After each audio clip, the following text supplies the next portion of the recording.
আসসালামু আলাইকুম ওয়া রাহমাতুল্লাহি ওয়া বারাকাতুহু। সাউন্ড বাড়ান ভাই, সাউন্ড বাড়ান।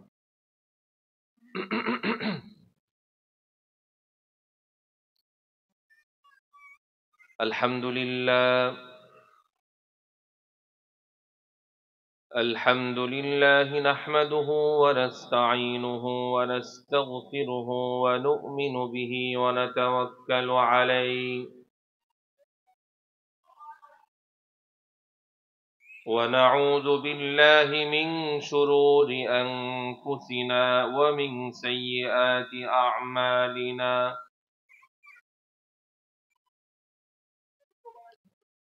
من يهده الله فلا مضل له ومن يضلله فلا هادي له.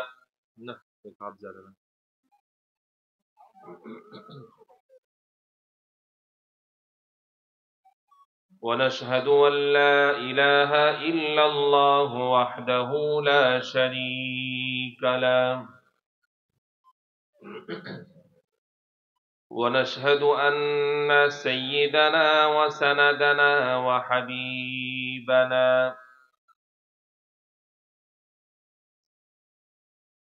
وطبيب روحنا ومولانا محمدا عبد الله ورسوله الذي أرسله بالحق بشيرا ونذيرا وداعيا إلى الله بإذنه وسراجا منيرا.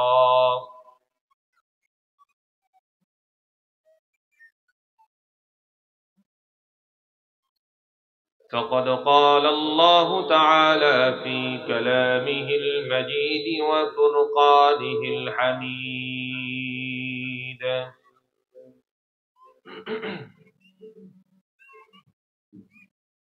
أعوذ بالله من الشيطان الرجيم.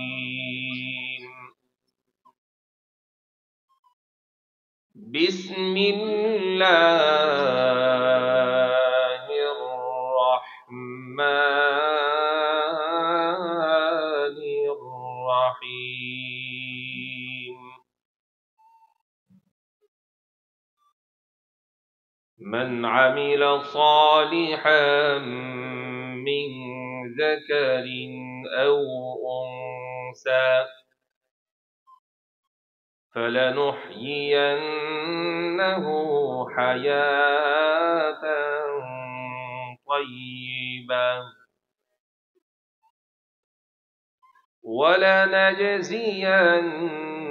ولنجزينهم أحسن الذي كانوا يعملون.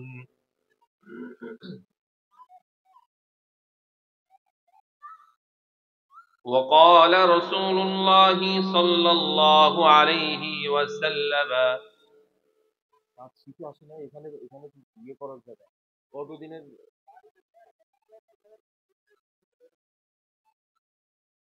আশ্চর্য, আনাড়ি নাকি?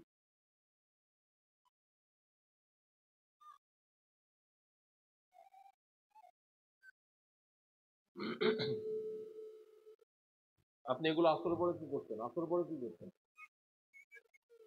আহা, এটা দরকার কি ছিল আপনার? এত বড় মেশিন নিয়ে আসছেন কেন? আপনি এটা চালাইতে পারেন না? ফালতু।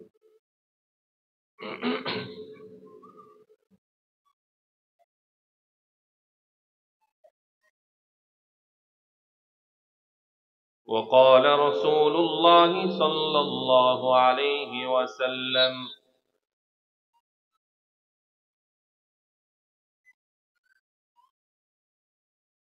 أربع من أعطيكن فقد أعطي خير الدنيا والآخرة: قلب شاكر، لسان ذاكر، وبدن على البلاء صابر وزوجة لا تبغيه خونا في نفسها ولا مال رواه البيهقي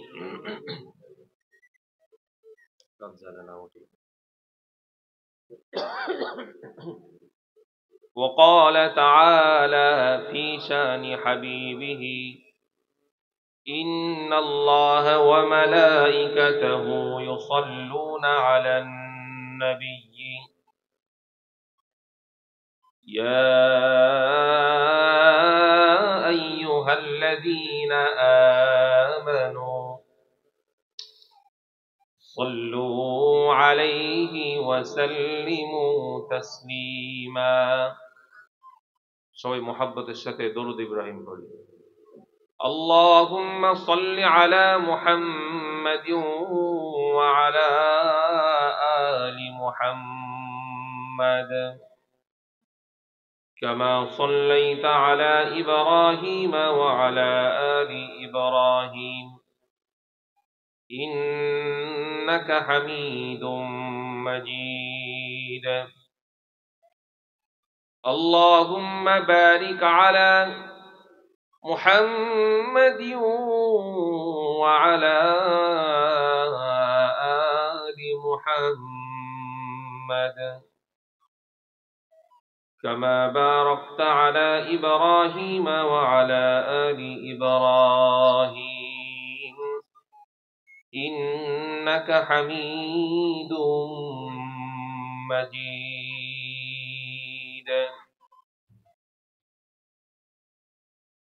قدماں میں مصطفیٰ کی میرا مزار ہوتا ہے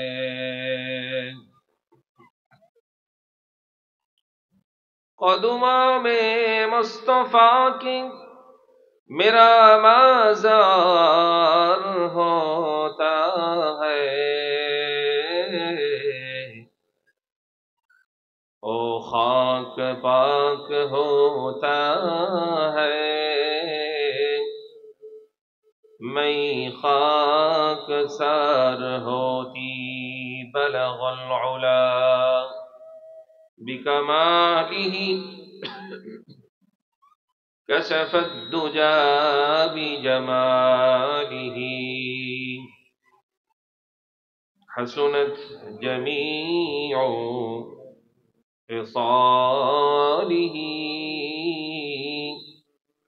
صلوا عليه وآله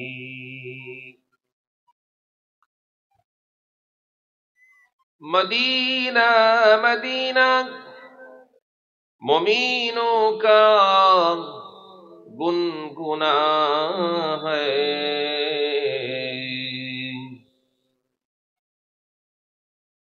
مدینہ مدینہ مومنوں کا گنگنا ہے زیارت مدینہ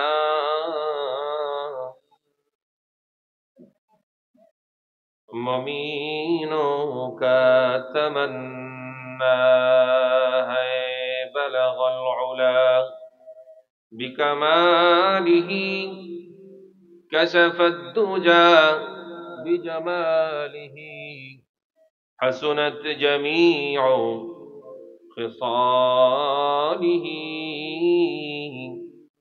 صلوا علیہ وآلہ رب اشرح لي صدري ويسر لي أمري واحلل عقدة من لساني يفقه قولي سبحانك لا علم لنا إلا ما علمتنا إنك أنت العليم الحكيم صدق الله مولانا العظيم وصدق رسوله النبي الكريم ونحن على ذلك لمن الشاهدين والشاكرين والحمد لله رب العالمين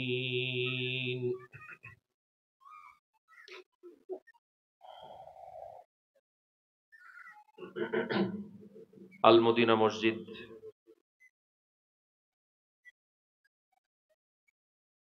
পল্লবী দ্বিতীয় পর্ব ইস্টার্ন হাউজিং অবস্থিত এল ব্লকে অবস্থিত আল-মদিনা মসজিদ এবং অত্র এলাকার যুব সমাজ এবং প্রাণপ্রিয় ধর্মপ্রাণ মুসল্লি কর্তৃক আয়োজিত আজকের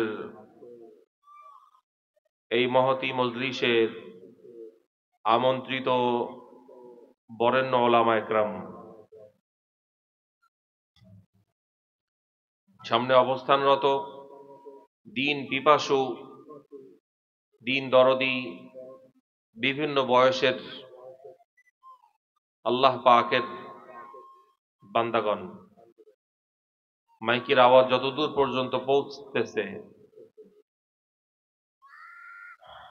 পর্দার অন্তরালে অবস্থানরতা মা ও বোনেরা, সকলের কাছ থেকে আন্তরিক দোয়া পাবার আশায় আবারও রসুলের শেখানো ভাষায় সকলের জন্য দোয়া করছি। আসসালামু আলাইকুম ওয়া রাহমাতুল্লাহি ওয়া বারাকাতুহু।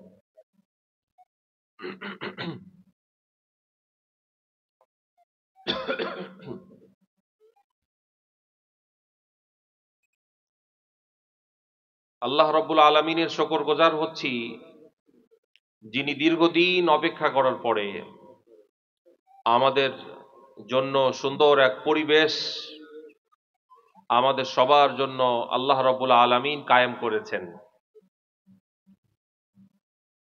দীর্ঘদিন পরে আল মদিনা মসজিদ এবং এলাকাবাসীর উদ্যোগে এরকম এক মহতী মজলিসের আয়োজনের সুযোগ হয়েছে, আর সেরকম ইতিবাচক পরিস্থিতি আল্লাহ তাআলা আমাদের জন্য তৈরি করে দিয়েছেন। এর জন্য মনিবের শুকরিয়া আদায় করছি অন্তরের অন্তরস্থল থেকে। সকলে বলছি আলহামদুলিল্লাহ।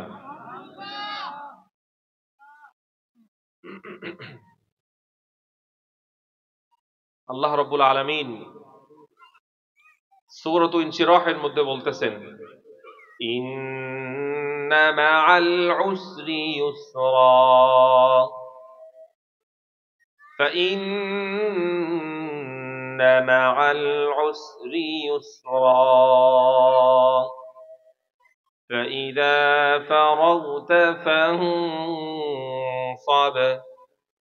وإلى ربك فارغب। রব্বুল আলামিন বলেন, দুনিয়ার জীবনটা তো এরকম জীবন যে দুনিয়াতে কোনো মানুষ শতভাগ সুখী নয়, শতভাগ আনন্দের জীবন এটা দুনিয়ার জন্য নয়। দুনিয়ার জীবনে মানুষের জন্য পরীক্ষা স্বরূপ আল্লাহ রাব্বুল আলামিন সুখ সমৃদ্ধি এবং শান্তি দ্বারা পরিপূর্ণ করে দেন। আবার মর্যাদা বৃদ্ধির জন্য, মুমিনের গুনাহগুলোকে মাফ করে দেওয়ার জন্য রব্বুল আলামিন বিভিন্ন সময় মুমিনের সামনে বিভিন্ন পরীক্ষা উপস্থিত করেন। কুরআনুল কারীমে আরেক জায়গায় আল্লাহ রাব্বুল আলামিন বলেন, কুল্লু নাফসিন যায়িকাতুল মাউত ওয়া নাবলুকুম বিশ-শাররি ওয়াল খায়রি ফিতনাহ ওয়া ইলাইনা তুরজাউন। রব্বুল আলামিন বলেন, ও মানব মণ্ডলী, জেনে রাখো, তোমরা যারা আমার হুকুমে জীবন পেয়েছ, জন্মগ্রহণ করেছ, দুনিয়াতে আগমন করেছ, অবশ্যই মৃত্যুর স্বাদ তোমাদেরকে গ্রহণ করতে হবে। তবে জেনে রাখো, ওয়ানাবলুকুম بالشر والخير فتنة। তবে দুনিয়ার এই জীবন এরকম কখনোই হবে না যে পুরোটা জীবন বড় আনন্দের হবে। 100% আনন্দের জীবন তো হলো জান্নাতি জীবন। আল্লাহ রাব্বুল আলামিন আগে থেকেই সতর্ক করেছেন, দুনিয়ার জীবনে তোমাদেরকে আমি পরীক্ষা করব। ওয়ানাবলুকুম বিশ-শাররি ওয়াল খায়রি ফিতনা। অবশ্যই তোমাদেরকে পরীক্ষা করব অকল্যাণ এবং কল্যাণের মাধ্যমে। কখনো নিয়ামতের মধ্যে নিমজ্জিত রাখবো, সব ধরনের পেরেশানি থেকে হেফাজতে রাখবো। আমি দেখতে চাই ওই সময় আমার কৃতজ্ঞতা আদায় করো নাকি। আবার কখনো দুশ্চিন্তার মধ্যে ফেলবো, রোগ দেব, মাল সম্পদ হানি হবে, জীবন নাশ হবে, প্রিয় আত্মীয় স্বজনেরা মারা যাবে। আমি দেখতে চাই ওই সময়ে সবর ইখতিয়ার করো নাকি, নাকি আমাকে গালিগালাজ করো। তো আল্লাহ রাব্বুল আলামিন গত 15 বছর এমন একটা সময় আমাদের মধ্যে অতিবাহিত হচ্ছিল, দ্বীনি মজমা এগুলো করাও বড় কঠিন ছিল। এই দ্বীনি মজমা বাস্তবায়ন করা বড় কঠিন ছিল। আল্লাহ তাআলা ওই দুঃসময় আমাদের অতিক্রান্ত করার তৌফিক দিয়েছেন। অসংখ্য উলামা ইকরাম জেলের মধ্যে ছিলেন, অসংখ্য নিরীহ মানুষ জেলের মধ্যে বন্দী ছিল, নির্যাতিত ছিল।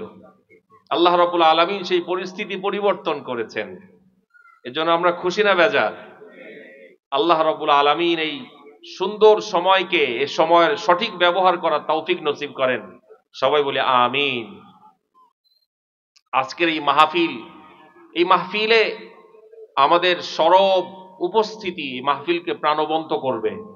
এজন্য আমরা যারা এদিক সেদিক ঘোরাফেরা করছি, দীর্ঘদিন প্রতীক্ষার পরে এরকম এক আয়োজনের সুযোগ এসছে। আমরা যারা এখনো এদিক সেদিক ঘোরাফেরা করে সময় নষ্ট করছি, আমরা রহমত আর জান্নাতের এই বাগানে একত্রিত হয়ে যাই। শুরুতেই কালামুল্লাহ থেকে একখানা আয়াত তেলাওয়াত করেছি, সূরাতুন নাহল থেকে।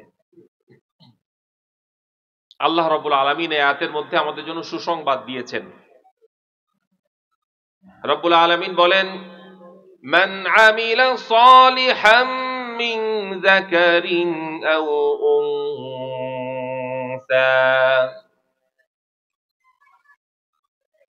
মুমিন নারী পুরুষ, ঈমানদার নারী পুরুষ, নারী হোক আর পুরুষ হোক, যেই তোমরা নেক আমল করো না কেন, আমার পছন্দনীয় কাজ করো না কেন, মান আমিলা সালিহান, আমার পছন্দের কাজগুলো যেই করবা, সে নারী হও আর পুরুষ হও, তার ব্যাপারে আমার একটা সিদ্ধান্ত আছে। ফালানুহয়িয়ান্নাহু হায়াতান তাইয়্যিবা, আমি তাকে এমন জীবন দান করব যেই জীবন সে সব সময় কামনা করে। যেই রকম জিন্দিগি তার মনের মতো এক জিন্দিগি আমি তাকে দান করব। বলে যে তার সম্পদ তার পেরেশানির কারণ হবে না, তার সন্তান তার পেরেশানির কারণ হবে না, তার মর্যাদা, আত্মমর্যাদা, সামাজিক মর্যাদা তার পেরেশানির কারণ হবে না। বলে যে যত যত নিয়ামত দিব, সবগুলো নিয়ামত তার আত্মতৃপ্তির কারণ হবে, পেরেশানি মুক্ত শান্তির জীবন যাপন করতে পারবে। শর্ত কি? আমলে সালেহ। দেখেন, আমরা মনে করি যে টাকা পয়সা বেশি হলেই মনে হয় শান্তি, ঠিক না? আয় হায়, টাকা পয়সা বেশি হওয়ার কারণে আল্লাহর অনেক বান্দাদের ঘুম হারাম হয়ে গেছে, জানেন তো? অসংখ্য রাত তাদের এরকম নির্ঘুম কেটে যায়, ফাইনালি ঘুমের ওষুধ খেয়েও কি হয় না। তাইলে এই সম্পদ, এটা কি তার আসলে শান্তি এনে দিয়েছে না অশান্তি? কারণ এই সম্পদের সাথে আল্লাহ তাআলার, সে সম্পদ চেয়েছে আল্লাহ তাআলা দিয়েছেন, কিন্তু মালিকের সাথে তার সম্পর্ক ভালো না। মালিকের সাথে কি সম্পর্ক ভালো না, বলে যে এই সম্পদ তার অশান্তির কারণ হয়ে গেছে। সন্তান, কলিজার টুকরা সন্তান, যে সন্তানের কারণে বাবা মা সব ত্যাগ করতে পারে, এই সন্তানও তার অশান্তির কারণ হয়ে গেছে।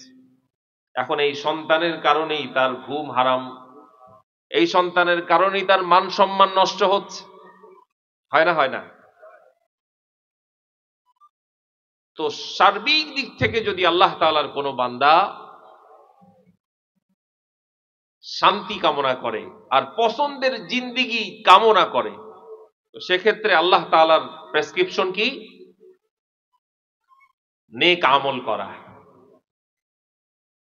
একটাই শর্ত, ঈমানের সাথে ভালো কাজ, আমাদের মালিকের পছন্দের কাজগুলো বেশি বেশি করতে থাকে। অপরদিকে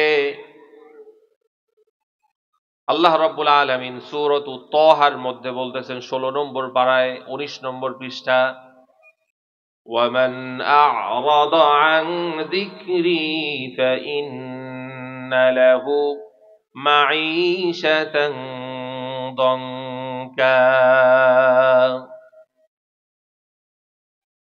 ওগো বান্দারা শুনে রাখো, দুনিয়ার সমস্ত নিয়ামত পেয়ে যদি আমাকে ভুলে যাও, দুনিয়ার সমৃদ্ধি পেয়ে, সম্মান পেয়ে যদি আমাকে ভুলে যাও, আমার সাথে কানেকশনটাকে লেস করে দাও, আমার সাথে সম্পর্ক যদি না রাখো, তবে জেনে রাখো فَإِنَّ لَهُ مَعِيشَةً ضَنكًا, জীবন যাপনকে আমি সংকীর্ণ করে দেব, রিজিক বন্ধ করে দেব, মানুষের সামনে অপমান লাঞ্ছিত করতে হতে থাকবা, সন্তানের কারণে বেইজ্জতি হবা, সম্পদের কারণে বেইজ্জতি হবা, রাতের আধারে বনের মধ্যে পলায়ন করতে হবে, কলার পাতার উপরে ঘুমন্ত অবস্থায় মানুষ তোমাকে গ্রেফতার করবে, রান্না করা খাবারগুলো রেখে হেলিকপ্টারে করে পালানো লাগবে, ওই খানা খাওয়ার সুযোগ হবে না। ফাইনালি এগুলো আমরা দেখছি না? কি বলেন? বলে যে দাড়ি, বড় বড় দাড়ি, পুলিশের হাত থেকে, গ্রেফতার থেকে বাঁচার জন্য দাড়ি কেটে ফেলাইছে, দাড়ি পর্যন্ত কেটে ফেলছে যাতে আমারে চিনতে না পারে, গ্রেফতার করতে না পারে। হয়েছে কি হয়নি?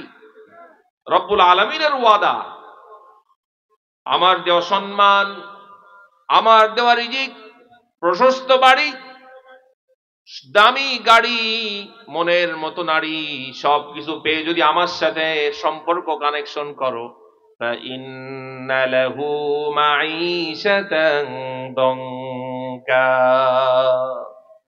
জীবনটাকে এমন সংকীর্ণ করে দেব, পালাবার রাস্তা পাবে না, লাঞ্ছিত অবদস্থতা তোমার জন্য অপেক্ষা করবে, খানা বন্ধ হয়ে যাবে, বহু টাকা থাকবে, খাইতে পারবা না, লজ্জায় রাস্তায় বের হতে পারবা না, জীবনটাকে আমি সংকীর্ণ করে দেব। এটা তো দুনিয়ার ফয়সালা, আর আখিরাতের ফয়সালা হলো وَنَحْشُرُهُ يَوْمَ الْقِيَامَةِ أَعْمَى। নাউযু বিল্লাহ। রব্বুল আলামিন বলেন, এই মানুষগুলো যারা দুনিয়ার জীবনে আমার সাথে সম্পর্ক রাখে নাই, নিয়ামত পেয়ে আমাকে ভুলে গেছে, নিয়ামত দেনেওয়ালাকে ভুলে গেছে, নেমক হারামি করেছে, কিয়ামতের ময়দানে এই মানুষগুলো আমার সামনে উপস্থিত হবে অন্ধ অবস্থায়। নাউযু বিল্লাহ। ওয়া নাহশুরুহু ইয়াউমাল কিয়ামাতি আ'মা, এই মানুষগুলো আল্লাহর দরবারে উপস্থিত হবে অন্ধ অবস্থায়।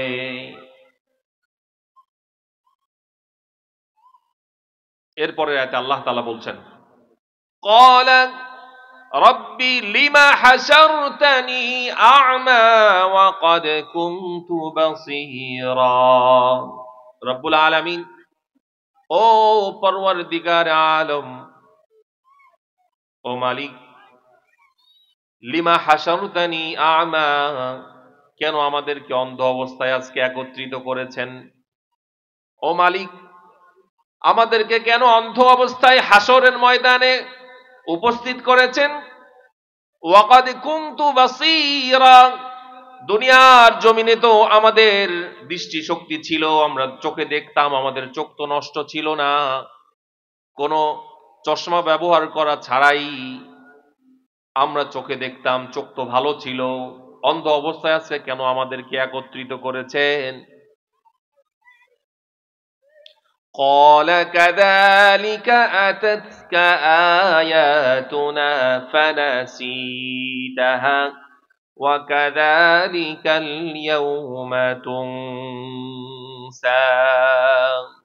রব্বুল আলামিন ওই জালেমদেরকে বলবেন, قال كذلك أتتك آياتنا فنسيتها, তোমাদের সামনে যখনই তোমাদের সামনে আমার কোন নির্দেশ আসতো, আতাতকা আয়াতুনা, আমার আয়াত, আমার নিদর্শন, আমার নির্দেশ যখনই তোমাদের সামনে উপস্থিত হইতো, ফানাসিতাহা, সেগুলোকে তোমরা ভুলে যাইতে, অ্যাভয়েড করতা।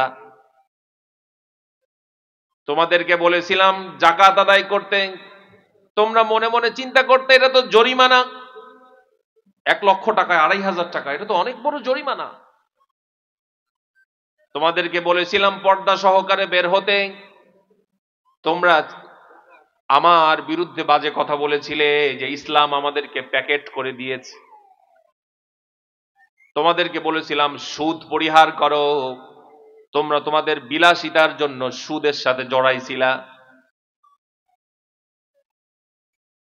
তোমাদেরকে বলেছিলাম অন্যায়ভাবে কারোর থেকে কোনো ধরনের সম্পদ গ্রহণ না করতে, ঘুষ তোমাদের জন্য হারাম করেছিলাম। তোমরা তোমাদের উচ্চ বিলাসী জীবন বাস্তবায়নের জন্য মানুষের থেকে জোরপূর্বক টাকা গ্রহণ করতে জিম্মি করে।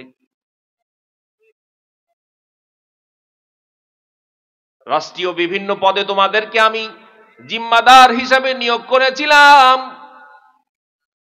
ইচ্ছা মতো রাষ্ট্রীয় সম্পদ চুরি করেছো, আমার হুকুমকে অমান্য করেছো, ভুলে গিয়েছো যে আমাকে এই ক্ষমতার, এই মর্যাদার এই চেয়ারে আমাকে কে আসীন করলো সেটা ভুলে গিয়েছো, আর সেটার অপব্যবহার করেছো দুনিয়ায়। قال كذلك أتتك آياتنا فنسيتها, দুনিয়ায় যেমন আমাকে ভুলে ইচ্ছা মতো জীবন যাপন করছো, ওয়াকাদালিকাল ইয়াউমা তুনসা, আজকের এই কঠিন মুসিবতের সময়ে আমিও তোমাদেরকে ভুলে গেলাম, তোমাদের উপরে বিন্দুমাত্র দয়া আমার আজকে হবে না। আমরা আজানের জবাব দিই ইনশাআল্লাহ। আলহামদুলিল্লাহ।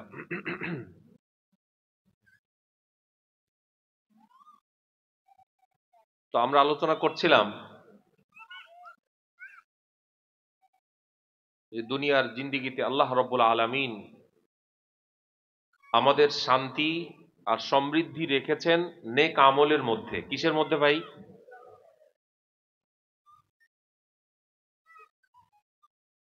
বলে যে সমস্ত নিয়ামতের পাশাপাশি যদি কারোর নেক আমলটা ঠিক থাকে তো তার ওই সমস্ত নিয়ামত তার শান্তির কারণ হয়। আর যদি আল্লাহ তাআলার সাথে সম্পর্ক ঠিক না থাকে, নেক আমল থেকে আল্লাহ তাআলার কোনো বান্দা গাফেল থাকে, তো বাহ্যিকভাবে দেখা যায় যে অনেক সম্পদ আছে, সন্তান সন্ততি, গাড়ি বাড়ি, কোনো কিছুর অভাব নাই, কিন্তু আল্লাহ তাআলা অশান্তির এক আগুনে তাকে প্রজ্বলিত করতে থাকেন। রাসূলুল্লাহ সাল্লাল্লাহু আলাইহি ওয়াসাল্লাম এই আয়াতের ব্যাখ্যায় আমাদেরকে এক প্রেসক্রিপশন দিয়েছেন যে দুনিয়ার প্রকৃত পক্ষে দুনিয়ার মধ্যে কল্যাণ প্রাপ্ত ব্যক্তি হলো 4 জন। বলে যে আল্লাহ তাআলার কোনো ব্যক্তি যদি 4টা গুণ অর্জন করতে পারে, কয়টা গুণ? 4টা গুণ। আমরা শেষ করে দেব ইনশাআল্লাহ। রাসূলুল্লাহ সাল্লাল্লাহু আলাইহি সাল্লাম বলেন, বাইহাকি শরীফের হাদিস 3273 নম্বর হাদিস। হুজুর বলেন, দুনিয়ার সমস্ত মানুষ কল্যাণ কামনা করেন, শান্তি কামনা করেন। মূলত শান্তিপ্রাপ্ত ওই ব্যক্তি যার মধ্যে 4টা গুণ আছে। হুজুর বলেন, আরবাউন মান উতিয়াহুন্না, আরবাউন মান উতিয়াহুন্না ফাকাদ উতিয়া খায়রুদ দুনিয়া ওয়াল আখিরাহ। রব্বুল আলামিন 4টা গুণ যাকে দিয়েছেন, ফাকাদ উতিয়া খায়রুদ দুনিয়া ওয়াল আখিরাহ, সে ব্যক্তি দুনিয়াতেও কল্যাণ প্রাপ্ত আর আখিরাতেও কল্যাণ প্রাপ্ত হয়ে গেল। সুবহানাল্লাহ। কল্যাণ, শান্তি। কল্যাণ মানে কি? শান্তি। শান্তি এমন এক জিনিস, এটা আল্লাহ তাআলা নিজের কবজায় রেখেছেন। টাকার মধ্যে রাখেন নাই, সৌন্দর্যের মধ্যে রাখেন নাই, ক্ষমতার মধ্যে শান্তি রাখেন নাই। এটা আল্লাহ তাআলা নিজের জিম্মায় রেখেছেন। বলে যে এই শান্তি ওই ব্যক্তিকে আল্লাহ তাআলা দিয়েছেন যাকে 4টা সিফত দিয়েছেন। 1 নম্বর সিফত হলো কলবুন শাকিরুন, যেই ব্যক্তিকে আল্লাহ তাআলা এমন একটা কলব দিয়েছেন যেই কলবটা সর্বদা কৃতজ্ঞ। যে কলবটা কি? কৃতজ্ঞ। তার মানে বোঝা গেল অকৃতজ্ঞ যে তার কিন্তু কোনো শান্তি নাই। তার কি নাই? শান্তি নাই। বলে যে বনানীতে 10 তলা একটা বিল্ডিং আছে, বুঝে আসছে না? কিন্তু বনানীর মতো, আমি একটা এমনি উদাহরণ দিচ্ছি, যে বনানীর মতো দামি একটা স্পেস বা গুলশানের মতো দামি জায়গায়, বাংলাদেশের অন্যতম মূল্যবান জায়গায় একজনের উচ্চ বিলাসী ভবন আছে। বলে যে এই ব্যক্তির যদি কলবে শাকের যদি না থাকে, অর্থাৎ কৃতজ্ঞতার মতো কৃতজ্ঞতা আদায় করার কলব আল্লাহ তাআলা যদি তাকে না দিয়ে থাকেন, বলে যে তার এই যেটা অনেক মানুষের স্বপ্ন, আহারে যদি গুলশানে বাড়ি করতে পারতাম, ঠিক না? আমাদের হাউজিং এর বাড়িওয়ালারাও মনে মনে এই স্বপ্ন দেখে যে আমার তো হাউজিং এ 6 তলা বাড়ি আছে, আমার আর এক বন্ধুর না বনানীতে বাড়ি আছে, আমি তো ওর থেকে পিছায়া রইছি, কেমনে আমি বনানীতে একটা জায়গা কিনতে পারি, গুলশানে একটা জায়গা কিনতে পারি। এই টেনশনে বলে যে অশান্তি আর অশান্তি, ঘুম হয় না। বলে যে কিভাবে গুলশানে বাড়ি করার মতো, জমি কেনার মতো আর বাড়ি করার মতো টাকা ইনকাম করা যায়, এই পেরেশানিতে ঘুম হারাম। কিন্তু সে এই কথা ভুলে গেছে যে আহারে আল্লাহ তাআলার অনেক বান্দারা, আমি তো আল্লাহ তাআলার অন্য বান্দাদের মতো এরকম একটা সুতারও মালিক ছিলাম না, একবার উলঙ্গ অবস্থায় আল্লাহর দুনিয়ায় এসেছিলাম, উলঙ্গ অবস্থায় আল্লাহর দুনিয়ায় এসেছিলাম। আমি তো কোনো কিছুর মালিক ছিলাম না। আমার যে হাউজিং এ এত বড় একটা বাড়ি, আমি তো এটার যোগ্য না, আমার মালিক আমাকে আমার প্রতি দয়া করেছেন। বলে যে এটাকে বলে কলবে শাকের। কি বলে? বলে যে এই কৃতজ্ঞতা বোধ যদি থাকতো, যাদের আছে আলহামদুলিল্লাহ, অনেকের আছে, আল্লাহ তাআলার এরকম বান্দার আছেন না? বলে যে খুশি, সবসময় কৃতজ্ঞতা আদায় করে আল্লাহ। বলে যে দস্তরখানায় বসে খানা শেষে এই কথা আল্লাহকে বলে, মালিক আপনি আমাকে যে খানা খাওয়াইলেন, আমি তো এর যোগ্য ছিলাম না। আপনি একটু চিন্তা করে দেখেন তো, এই কথা কি দস্তরখানায় বসে কোনোদিন আমাদের বলার সুযোগ হয়েছে?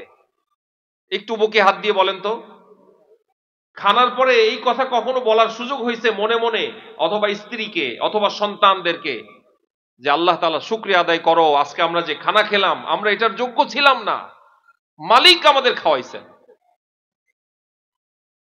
এটাকে বলে কলবে শাকের। কি বলে? কলবে শাকের। আল্লাহ তাআলার অনেক বান্দারা আজকে রাত্রে না খেয়ে ঘুমাবে। আপনি সিরিয়ার মুসলমান ভাই বোনদের কথা বলেন, ফিলিস্তিনের ভাই বোনদের কথাটা মাথায় রাখেন, কলবে শাকের পয়দা হবে ইনশাআল্লাহ। কলবে শাকের অর্জন হবে কিভাবে? নিজের থেকে। হুজুর বলেন কলবে শাকের কিভাবে হবে? উনজুরু ইলা মান আসফালাকুম, তুমি সব সময় তোমার অধীনস্থ, তোমার থেকে নিম্ন শ্রেণীর মানুষের দিকে ভ্রুক্ষেপ করো, সব সময় তোমার থেকে নিচু মানুষদের দিকে তাকাও, খালি তোমার থেকে যে বড় তার দিকে তাকায়ও না। বলে যে তুমি সুস্থভাবে হাঁটতে পারো, তুমি ওই ব্যক্তির দিকে তাকাও যে ব্যক্তিকে আল্লাহ তাআলা একটা পা দেন নাই। তুমি দুই চোখে সুন্দরভাবে দেখো, ওই ব্যক্তির দিকে তাকায় কৃতজ্ঞতা আদায় করো যে ব্যক্তি চোখবিহীন আল্লাহর দুনিয়ায় এসছে। বলে যে তুমি মন খারাপ করো, আহারে আমার যদি একটা হোন্ডা কিনতে পারতাম, আমি তো এখনো পর্যন্ত সাইকেল চালাই। বলে যে আল্লাহ রাসূল বলেন উনজুরু ইলা মান আসফালাকুম, বলে যে ওই ব্যক্তির দিকে তাকাও যে ব্যক্তি হেঁটে হেঁটে অফিসে যায়, সাইকেলে চড়ার যোগ্যতা যার হয় নাই। বলে যে হোন্ডা আলারা চার চাকার পেরেশানিতে ঘুম হয় না যে কবে চার চাকা হবে, ঠিক না? আল্লাহর হাবিব বলেন তোমাকে তো আল্লাহ তাআলা হুন্ডা কেনার তৌফিক দিয়েছে, তুমি সাইকেল ওয়ালার দিকে তাকাও। আহারে আমি তো পিকআপ মারতেছি আর অফিসে যাইতেছি, আল্লাহ তাআলার অনেক বান্দারা প্যাডেল মেরে ঘামতে ঘামতে অফিসে যাচ্ছে। তাহলে কলবে শাকের কিভাবে হবে? বলে যে নিজের থেকে নিচু পজিশনে যে আছে সব সময়, বলে যে আপনার বাসার দারোয়ানের ব্যাপারে আপনি চিন্তা করবেন, আহারে আল্লাহ তাআলা চাইলে আমাকে দারোয়ানির মতো একটা কাজ আমাকেও দিতে পারতেন। আমার কি আল্লাহর সাথে কন্ট্রাক্ট ছিল যে আমাকে অমক ফ্যাক্টরির ডিজিএম জিএম বানাইতে হবে? এরকম আল্লাহর সাথে কন্ট্রাক্ট ছিল কিনা? আল্লাহ তাআলা না চাইতে দেন নাই ভাই। আহা, এটা চিন্তা করছি কখনো? বলে যে আল্লাহর হাবিব বলেন দুনিয়ার মধ্যে ওই ব্যক্তি সবচেয়ে সুখী যার মধ্যে চারটা গুণ থাকে। এক নম্বর কি? কলবুন শাকির, যাকে আল্লাহ তাআলা কৃতজ্ঞতা আদায় করার মতো একটা কলব দান করছে। আমরা কৃতজ্ঞতা আদায় করবো তো ইনশাআল্লাহ, সর্বহালতে কৃতজ্ঞতা আদায় করব ভাই। আল্লাহ রাসূল তো টয়লেট থেকে বের হয়েও কৃতজ্ঞতা আদায় করতেন। আমরা তো ওই নবীর উম্মত যিনি টয়লেট থেকে বের হয়ে কৃতজ্ঞতা আদায় করতে হয় এটা শিখায়া গেছেন। হুজুর টয়লেট থেকে বের হয়ে বলতেন গফরানাকাল হামদু, ও মালিক তোমার কাছে মাফ চাই আর তোমার কৃতজ্ঞতা আদায় করি। গফরানাকাল হামদু লিল্লাহিল্লাযী, আমি কৃতজ্ঞতা আদায় করছি ওই মালিকের, আযহাবা আন্নিল আযা, যিনি আমার কষ্টকে দূর করেছেন, যে ব্যক্তি আমার কষ্টকে দূর করেছেন। ওয়া আফানি, আর আমাকে প্রশান্তি দিয়েছে। আমরা তো ওই নবীর উম্মত, টয়লেট থেকে বের হয়েও হুজুর কৃতজ্ঞতা আদায় করতেন কার? আহারে এটা বুঝবেন কখন? পাইলসের রোগীদেরকে জিজ্ঞাসা করেন কত কষ্ট, যাদেরকে আল্লাহ তাআলা এখনো পাইলস থেকে নিরাপদ রেখেছেন, কৃতজ্ঞতা আদায় করা দরকার না ভাই? আল্লাহ তাআলার ব্যাপারে অভিযোগ কিভাবে হতে পারে? এই সুস্থতার কথা কখনো চিন্তা করছি? একজন ক্যান্সারের রোগীকে জিজ্ঞাসা করে দেখেন, বাবা তোমার স্বপ্ন কি, কি কি চাও? ব্লাড ক্যান্সার আক্রান্ত কোন রোগীকে যদি বলেন তুমি কি চাও, বলবে যে আমি কিচ্ছু চাই না, গাড়ি বাড়ি নারী কোনো স্বপ্ন আমার নাই, আমার একটা স্বপ্ন আমার মালিক যদি আমার হায়াতটা একটু বাড়ায়া দিতেন। আমরা তো এমনি এমনি পাইছি। বলে যে এই জন্য শুকরিয়া আদায় করার সুযোগ হয় না। আস্তাগফিরুল্লাহ আযীম। তাহলে এক নম্বর প্রেসক্রিপশন, সর্বহালতে আমরা শুকরিয়া আদায় করব ইনশাআল্লাহ। ভাই পারবো না? বলে যে এই আমলটা যদি আজকে থেকে শুরু করতে পারি তো আজকের এই আয়োজন সফল ইনশাআল্লাহ। আমরা কি এখানে রং তামাশা দেখার জন্য আসছি? কিছু শিখতে আসছি, ঠিক না? বড় বড় ওলামা ইকরাম আসবেন ইনশাআল্লাহ, আমাদের উস্তাদ তুল্য ওলামা ইকরাম আসবেন। আমরা ধৈর্য সহকারে তাদের কথা শুনবো। আচ্ছা, এরপরে দ্বিতীয়, আমি শুধু পয়েন্টগুলো বলেই বিদায় নেব, ব্যাখ্যার সুযোগ এখন আর হবে না। দ্বিতীয় নম্বর, লিসানুন যাকিরুন। আল্লাহ তাআলা যে ব্যক্তিকে জিহ্বা মানে সর্ব হালতে জিকির করার মতো জিহ্বা, সর্ব হালতে জিকির করার মতো জিহ্বা আল্লাহ তাআলা যাকে দিয়েছেন, আল্লাহ রাসূল বলেন সে দুনিয়ার মধ্যে কল্যাণপ্রাপ্ত, আখিরাতেও কল্যাণপ্রাপ্ত। দুনিয়াতেও তার জন্য শান্তির ফয়সালা, আখিরাতেও কি? বলে যে অফিসে বসে আছেন, কোনো কাজ নাই, হাত দিয়ে লিখতেছেন, ফাইল রেডি করতেছেন, বলে জবান যেন বন্ধ না থাকে, আস্তাগফিরুল্লাহ আস্তাগফিরুল্লাহ চালান। দোকানে বেচা কিনা করতেছেন, বলে যে বেচা কিনা চলতে থাকবে আর জবান যেন বন্ধ না থাকে, সুবহানাল্লাহি ওয়া বিহামদিহি সুবহানাল্লাহিল আযীম চলতে থাকবে।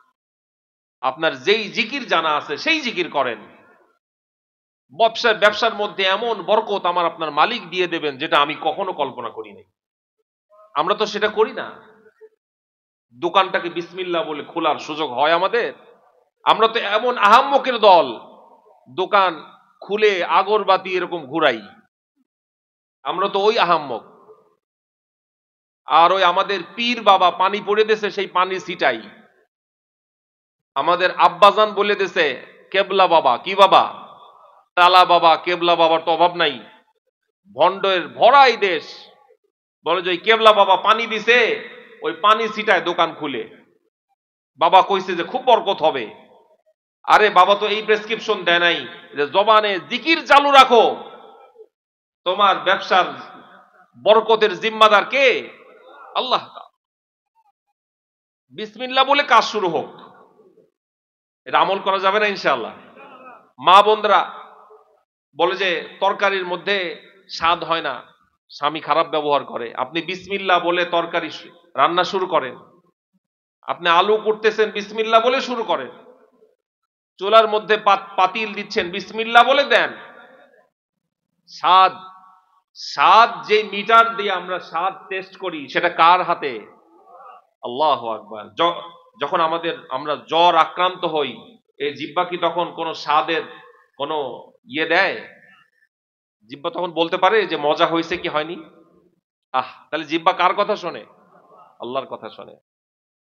এই জন্য জিহ্বাকে জিকির দ্বারা সিক্ত রাখতে হবে। পারবো না ইনশাআল্লাহ, আল্লাহ তাআলা তৌফিক দান করেন। এরপরে হুজুর বলেন বাদানুন আলাল বালাই সাবিরুন, বাদানুন আলাল বালাই সাবিরুন।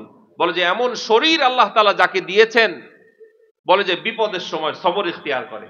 বিপদের সময় বলে যখন জিজ্ঞাসা করা হয় যে আসসালামু আলাইকুম চাচা কেমন আছেন, তো বলে যে বাদানুন আলাল বালাই সাবিরুন, এই গুণটা যার আছে, বলে যে 103 জ্বর নিয়েও সে বলবে আলহামদুলিল্লাহ। কি বলবে ভাই? বলে যে পেটে ব্যথার ঠেলায় বেকা হয়ে গেছে, কিন্তু আল্লাহ তাআলার কোন বান্দা যখন জিজ্ঞাসা করবে কেমন আছেন, সে কি বলবে? আলহামদুলিল্লাহ বলবে, শিকায়েত করবে না। বলে মুসলমানের জবান থেকে শয়তান শিকায়েত বের করে, শিকায়েত। বলে যে ভাই ভালো যাইতেছে না, ব্যবসা বাণিজ্য ভালো না। কি বলে? ভাই তোমারে তো একটা ব্যবসা, একটা দোকান করার তৌফিক দিয়েছেন আল্লাহ তাআলা। আল্লাহ তাআলার কত বান্দার তো দোকান করার মতো মূলধনই নাই, তুমি কিভাবে বলো ব্যবসা বাণিজ্য ভালো না, শরীরটা ভালো যাইতেছে না? হুজুর বলে না? আফসোস, কোন শিকায়েত করেন না মালিকের বিরুদ্ধে ভাই। বাদানুন আলাল বালাই সাবির, এমন শরীর আল্লাহ তাআলা যাকে দিয়েছেন, সর্ব হালতে, বিশেষ করে বিপদের হালতে সবর ইখতিয়ার করে। আল্লাহর হাবিব বলেন দুনিয়াতেও সে সৌভাগ্যবান, আখিরাতেও কি? চতুর্থ নম্বর, আমি এখনই বিদায় নেব ইনশাআল্লাহ, জামাতের সময় হয়ে যাচ্ছে। চতুর্থ নম্বর হলো হুজুর বলেন যাওজাতুন লা তাবগীহি খাওনান ফি নাফসিহা ওয়ালা মালিহ। বলে যে এমন স্ত্রী আল্লাহ তাআলা যাকে দিয়েছেন, যে স্ত্রী আমানতের খেয়ানত করে না, স্বামীর অনুপস্থিতিতে স্বামীর সম্পদের খেয়ানত করে না, নিজের সতীত্বের হেফাজত করে। সুবহানাল্লাহ। বলে যে এই গুণ আবার স্ত্রীদের ক্ষেত্রেও এমন স্বামী যে নিজের অনুপস্থিতিতে নিজের সতীত্বের হেফাজত করে, মালের খেয়ানত করে না। বলে যে এই নিয়ামতগুলো আল্লাহ তাআলা যাদেরকে দিয়েছেন তারা কল্যাণ প্রাপ্ত। আল্লাহ রাব্বুল আলামিন আমাদের দুনিয়া ও আখিরাতের জিন্দেগিকে সুন্দর করে দেন। সবাই বলি আমিন। ওয়া আখিরু দাওয়ানা আনিল হামদুলিল্লাহি রাব্বিল আলামিন। আসসালামু আলাইকুম ওয়া রাহমাতুল্লাহি তাআলা ওয়া বারাকাতুহু।